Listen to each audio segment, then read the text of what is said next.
This is your WW3 news of a Wednesday afternoon. As you probably may know, the Iranians never showed up in their place they should do the next round of peace talks. And Trump is not that happy. He's pretty pissed off.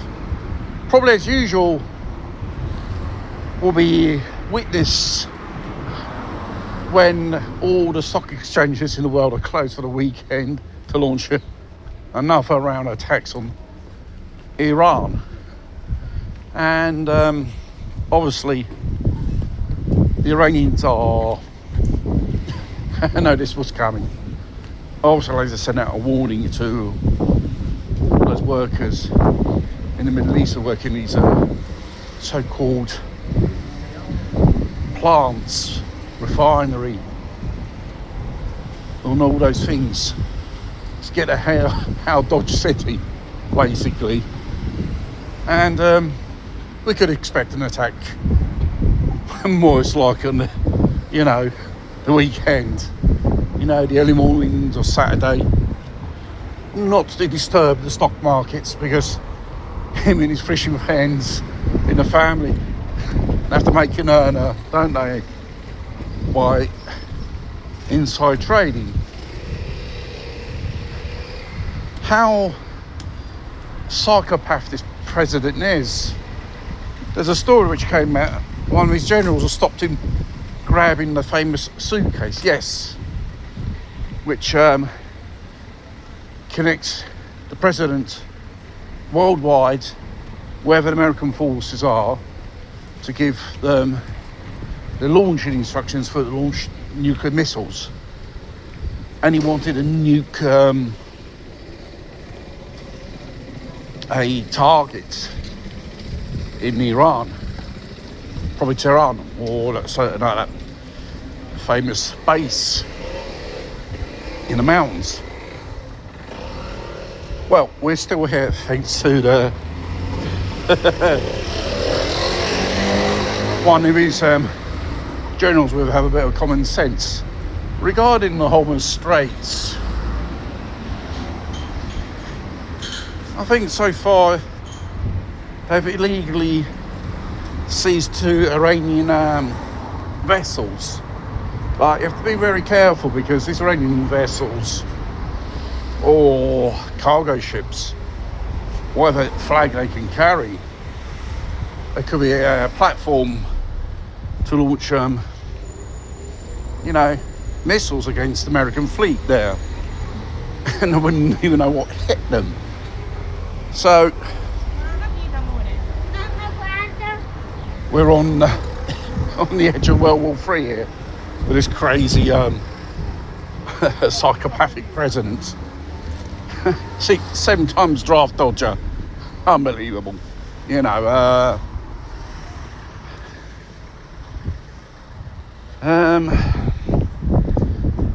a risk of this blockage continuing. It's 32% of the passage of oil tankers could have a pretty serious effect on the world economy. European Union already start thinking about energy lockdowns, typical lockdowns of the pandemic, pantomime thing, like it was. And while they were there, they have approved another 90 billion euros for Ukraine to keep the war going, and another round of sanctions against Russia. I think it's the 12th of the series in 4 years. Sanctions are just a boomerang. Whoever launches it, it returns back where it came and it was from launch, on the fucking head. And obviously, it's not damaging the Russian economy. And they probably find other, buyers for their crude oil, in a certain sense. It's not exactly you're going to sanction them. They're going to give in. They're just laughing at Europe because Europe is just falling to pieces. Its economy, not just economically, socially speaking, with all the invasions of illegals coming in. And Europe Brussels thinks they're so smart and strong. They don't scare Russia or the Chinese or North Koreans or even Iranians, to be honestly. They're just laughing at us. Because what a bunch of morons in the West these leaders are. Right, so they do it. Italy could be the first, European member to go in lockdown. Some say they've probably got 30 days of fuel, gas, petrol and diesel. Then afterwards, lock down probably. It's just a rumour, but regarding about the European Union, they've got nothing else better to do than sanction the possibility to have a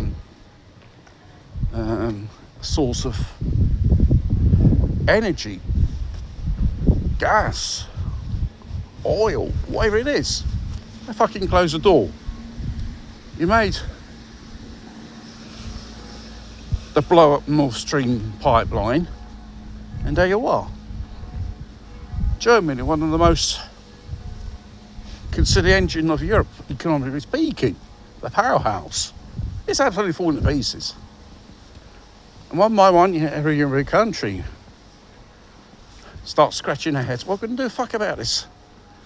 The Hormuz Straits are blocked, and the oil tankers are not coming into port. Well, you should have thought about that before creating enemies around the world, following at the phone of the American president. Because I don't think the Iranians in this war alone. The Chinese already put them on warning. If you start touching our ships, we shall respond in the most appropriate way. Or even Russian vessels. You're going to spark off World War III here. It's already an act of piracy. You have no official mandate, not from the American government. Because this war in Middle East, like any other wars which America got themselves involved in, there is no due process from Congress.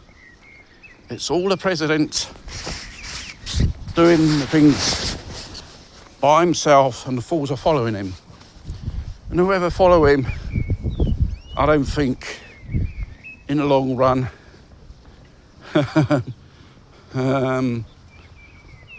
you have positive results. It's going to be like you're going to have really bad knock-on effects on your economy. And obviously the fear-mongering of fuel shortages, blackouts, and even shortages of foods as well. And this could kickstart mass global starvation. Well, some people will be happy the globalists are 1% of this planet. Was it to them if a few million people die of starvation, wars, disease, or any other type of man-made calamity they cause themselves? It's all part of the plan, really. And the idea of this, whether it's true or not, which I mentioned before, last Saturday, Trump was ready to go to get the briefcase to give the orders to launch a nuke on Tehran. Just say thanks to that general who stopped him in time. Because those people who don't want to be a part of this shit show, the military or politicians, they said no. If they were military, they got sacked, and this and that. It's probably explain why Trump called for that massive meeting, all those top military brass of the American Armed Forces in one place, which is a dangerous thing. They could have been taken out by some type of bomb or whatever. It was mentioned afterwards when this meeting took place and it was already ended. So it doesn't attract any attention from your would-be sleeping cells. And, well, looks like the world's going to hold its breath even this weekend, because Trump will attack Iran another time. Probably more heavier this time, because he's dragged in 3 aircraft carriers and all the vessels which protects it. He has more firepower now. And the thing is, he's going to go on hard on Iran. How Iran's going to respond to this attack, I think they're going to respond it with courage. They're not people who double down, they mean what they say. And obviously, when you're dealing with the West, double-crossing bastards, eating their own words and stuff like that, and just basically they are the bullies of the world, the West is. And you never know, these bullies will get a taste their own medicine in the end.